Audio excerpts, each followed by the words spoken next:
Thomas and the Evil Diesel. Percy wasn't feeling well. His joints ached and he couldn't breathe properly. The Fat Controller came with an inspector who examined Percy and made notes in a small book. When they had finished, the Fat Controller looked serious. "You'll have to go to the works, Percy," he said. "They'll make you better, but it will be a long job." "Who will look after my trucks?" said Percy. "Toby can't do everything on his own." "He certainly can't," agreed the Fat Controller. "I shall borrow another engine." The only engine the other railway could spare was a diesel shunter. Duck was at the works when he heard an oily, purring noise. He recognized the new arrival at once. "It's Diesel," he thought, and scuttled behind the shed. "What's he come back for?" he said crossly. "The Fat Controller sent him away in disgrace." The Fat Controller was cross too, but he needed another engine, and Diesel was the only one available. When Diesel reached the junction, Thomas was waiting with Annie and Clarabel. "Hello," said Thomas suspiciously. "You've come to help Toby, I suppose? Well, no tricks, mind."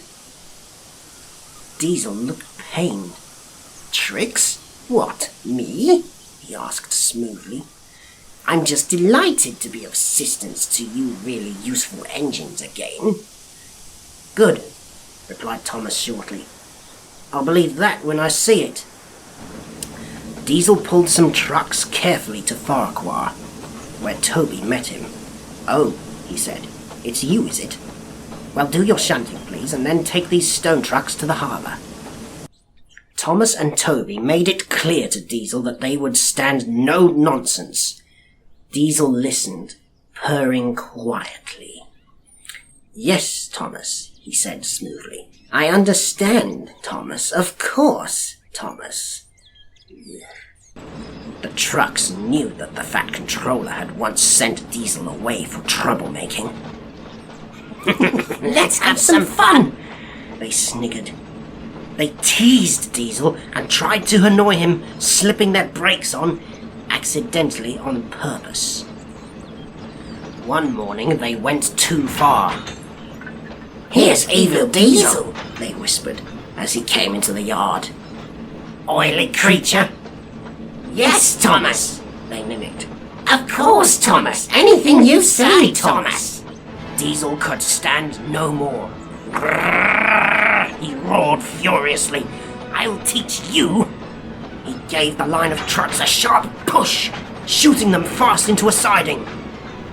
The oldest truck, who was also the rudest, was at the front. Too late, he saw what would happen. "Oh!" he screeched. "Help!" With a loud crash, he hit the buffers. For a moment, the oldest and rudest truck was squeezed between the buffers and the other trucks. Then both he and the buffers collapsed, and the broken pieces were pushed into the road. Diesel growled fiercely as he cleared up the mess. "Come on, you! Any more nonsense and I'll squash you all flat, just like your friend." The Fat Controller was furious. "You will go back to the other railway as soon as I can arrange it," he thundered. When the Fat Controller had finished with him, Diesel was glad he was going home.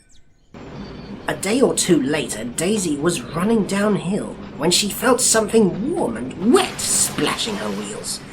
At the next station, she felt hot, and her joints were stiff. "You've lost your oil," said her driver. "Bertie will have to take your passengers." Then Thomas arrived with Annie and Clarabel, full of people on their way home from market. Thomas started confidently up the hill, but his wheels began to slip on Daisy's oil and he slithered to a stop. Then, "Help! Help!" he whistled. "I'm slipping back!" Near the bottom of the hill were special points to divert runaway trucks off the line. Thomas could not stop his heavy train from pulling him downhill towards these points. Clarabelle's back wheels were directed off the line. They sank firmly into the mud, and Thomas stopped. "That's torn it," said the guard. He helped the passengers back to the station.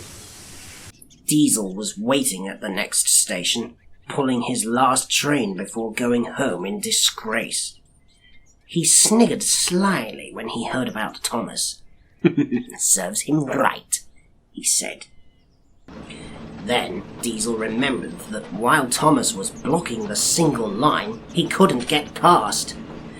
The trucks tittered as he pushed them crossly into a siding.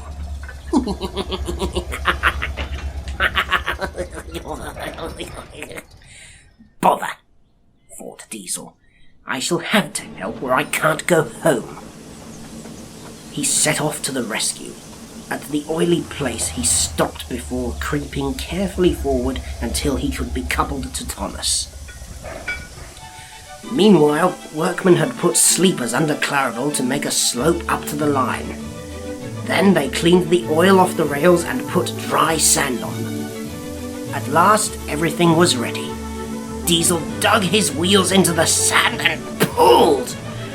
But he was careful not to pull too hard in case a coupling broke. With sanded rails, Thomas could help too. The engines moved forward a little way and stopped. Then a bit more, until, inch by inch, Clarabelle came safely back onto the line.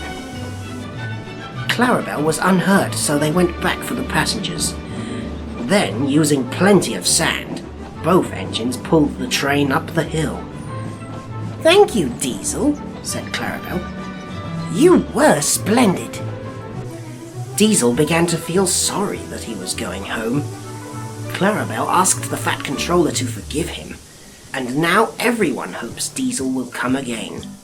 Diesel hopes so too.